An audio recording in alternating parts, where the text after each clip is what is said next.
What's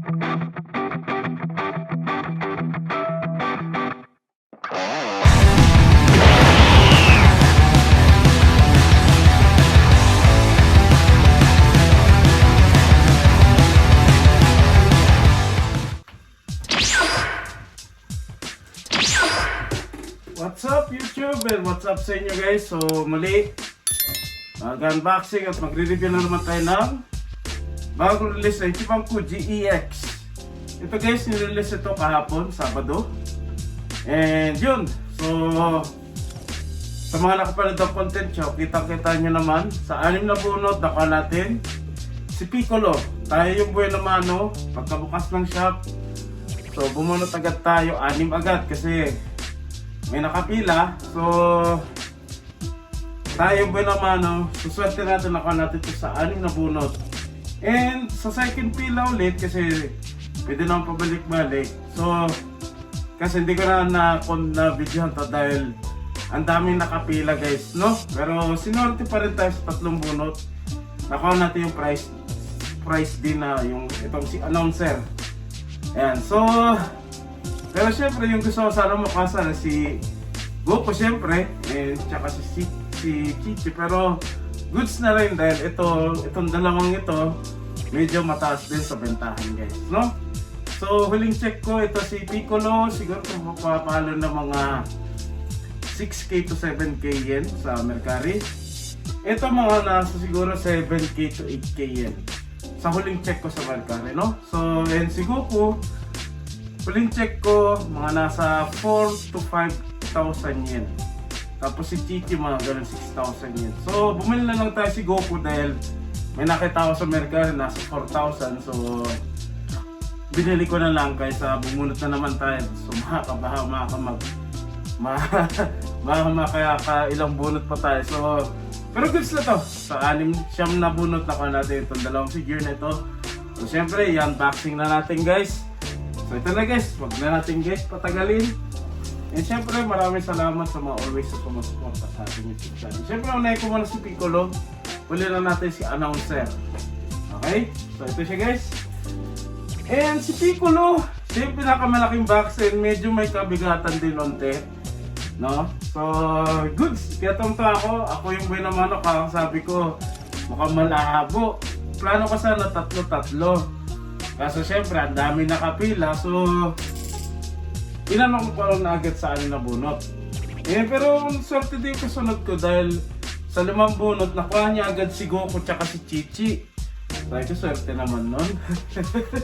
Pero nag-try out pa rin tayo dahil sa buong Kuji guys, 9 na figure yung meron. 3 Goku, and si Piccolo, si announcer tsaka si Chichi tig-2.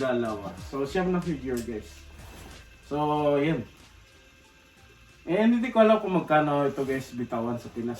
So, and syempre, wala, dito sa area ko guys, walang Samurai X ng Ichiban Kuji. Pero sa mga napanood ko guys, sa mga nakabunot ng Samurai X ng Ichiban Kuji, 3 figure lang guys, sa 80 pieces. So, sobrang risky. Okay na rin na wala dito sa area ko, baka ang hirap wala din tayo makuha dun. So, sobrang risky guys, no? So ito siya guys, nakasan na natin. Okay, tingnan natin itong mga ano, yan. So, yan. Okay. Kaya ang kulang ko na lang guys si Chichi, kasi si Goku nabili naman natin sa 4,000 yen. So binili ko na lang si Chichi siguro sa mga susunod na yun guys. Pero gusto ko si Chichi kasi first Master Lice, no?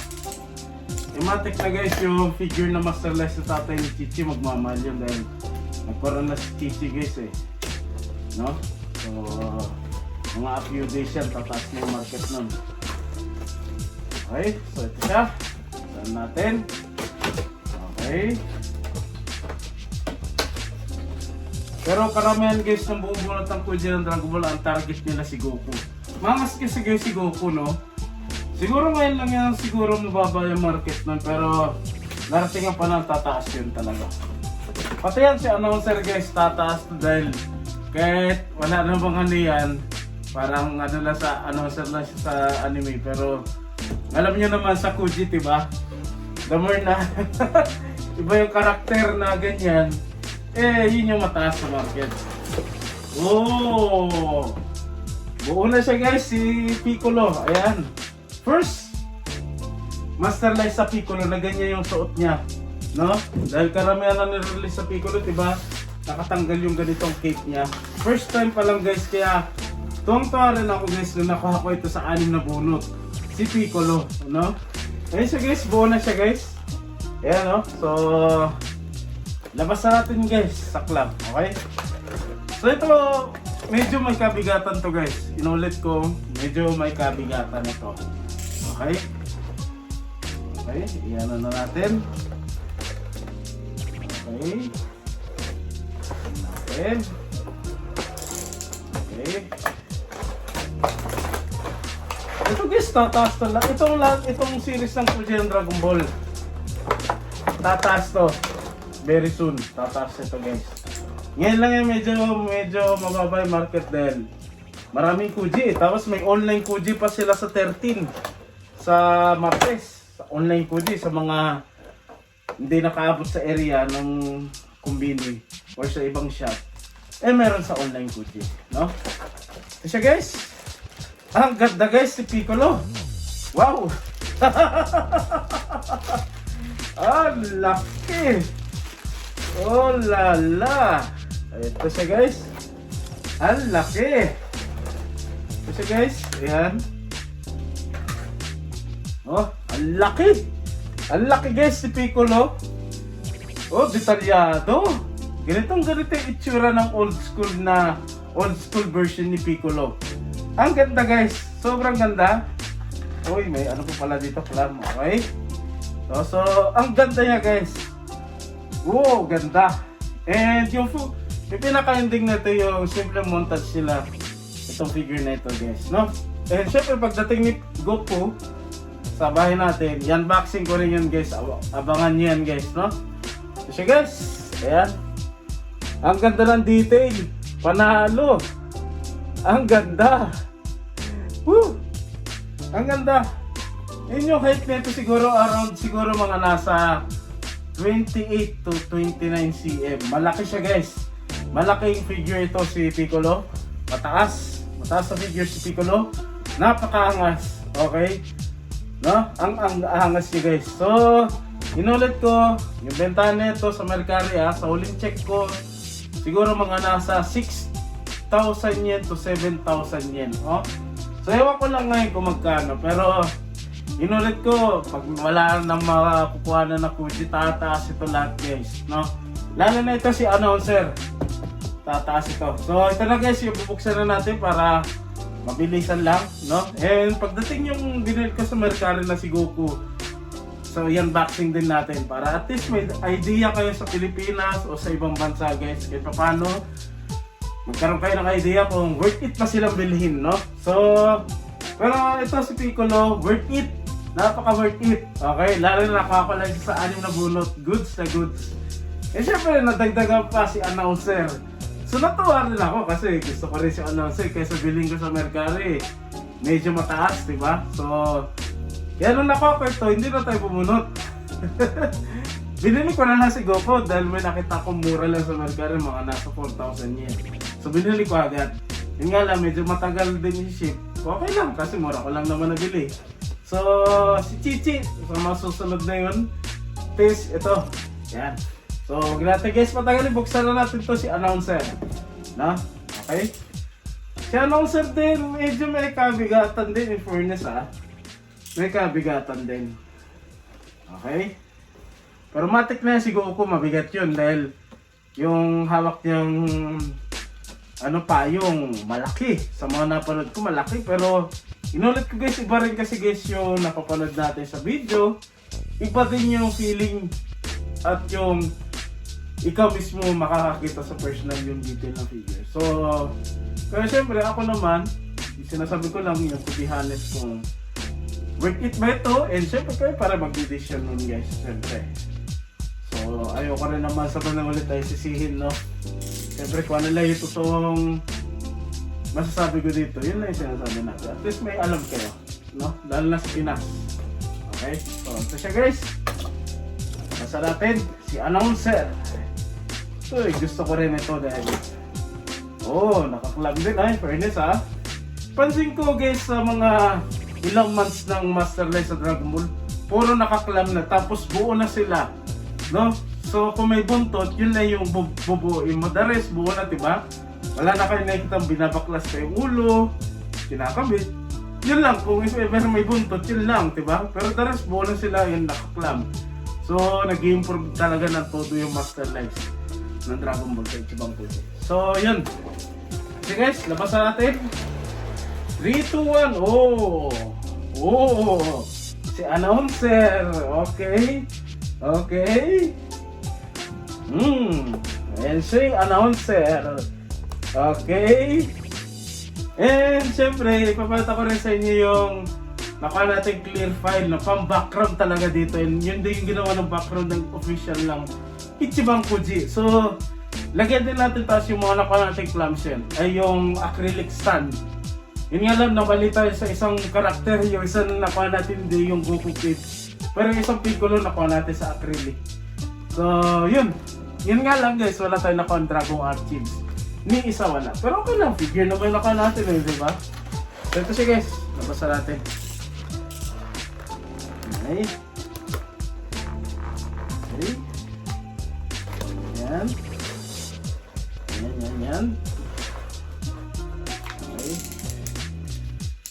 Okay. Nabasa natin. Yan.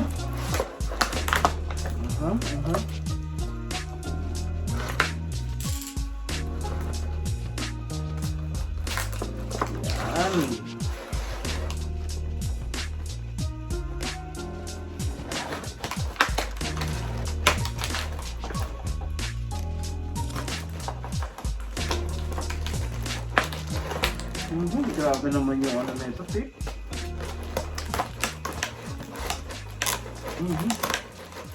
Grabe. Ayun. Kasi guys, basta natin si announcer. Okay?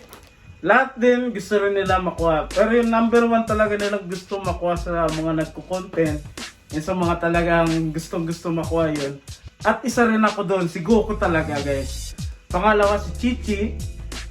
Pangatlo si announcer, panghuli si si Piccolo. Pero ganda talaga guys, wala. Ito siya guys. At ako na sa inyo para din. Itong si announcer, okay? Okay, si announcer. Paano siya patanggalin? In fairness Okay. Yan siya. So ito guys, pwede palang ikot-ikotin yung ni announcer eh. Yan. Ito si announcer. Okay. And syempre, hindi na rin kailangan ng foot support. Okay. Yan siya. So, in fairness, detalyado din si announcer In fairness. Kamukha dun sa anime guys. Ayan siya guys. Napakaangas. Sobrang angas guys. Ang ganda. Worth it guys. Lalo na sa akin. Siyam na bunot. Ako natin itong malulupit na karakter. Dahil Ichiban Kuji ngayon ng Dragon Ball. Ayan siya. Si announcer. Ayan siya. Ang ganda. Yan. Ang angas guys. And syempre, abangan nyo guys sa channel natin yung pagdating ng si Sangoku. I-unboxing din natin sa channel natin guys. Yan nga lang, hindi ko alam kasi sa nabilang ko na seller. Muna lang naman kasi nabili ko. 4,000 yun. So, 2 to 3 days pa niya isi-ship. So, siguro by next week siguro yan. So, antayin lang natin yun. And syempre, si Chi-Chi sa mga susunod na lang yan dahil okay lang, at least yun na lang. At least hindi tayo nag-risk ng todo-todo ngayon sa Kuji. So, goods! Yung natin. And syempre, sa mako-comment ko dito, napakapanalo nilang dalawa. Lalo, ano pa kaya yung Goku tsaka si Chi-Chi? So, bagay talaga ang worth it talaga guys pag Master Life, no? lalo na sa Dragon Ball. So, yun lang guys, and yung pinaka-ending natin yung simpleng montage nila sa bawat isa. And syempre, paglagay natin sa glass cup. Tapos yung sa glass cup, ito, yung clear file na parang poster, yan na yung ginawa na official na background ng Ichiban Koji. So, ilalagay natin yan na with kinon. So, tingnan natin. So, yun lang guys, and abangan nyo pa sa mga susunod. And so, ingat tayo lahat. Keep safe everyone. Good night and God bless.